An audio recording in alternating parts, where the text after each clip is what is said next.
Hi guys, কেমন আছেন আপনারা? আপনাদের সামনে আজকে আমি জিতে ডাঁটা পটল আলুর চচ্চড়ি নিয়ে হাজির হয়েছি।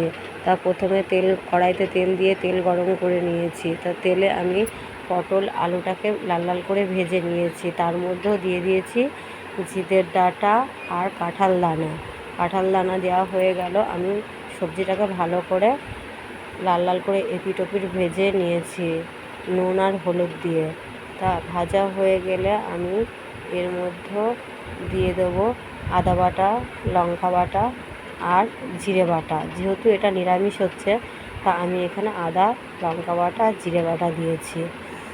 মশলা যখন আমার কষানো হয়ে যাবে, তখন আমি পরিমাণ মতন জল দিয়ে দেব। জল দেওয়া হয়ে গেলে আমি ঢাকিয়ে দেবো। খুলে আমার রান্না রেডি। লাস্টে আমি একটু 1-2 দানা চিনি দিয়ে দেবো। তা চিনি দিয়ে আমি ওটাকে ভালো করে নেড়ে চেড়ে যখন বুঝবো যে আমার রান্নাটা হয়ে গেছে কমপ্লিট, আমি নামিয়ে দিচ্ছি। হাই বন্ধুরা,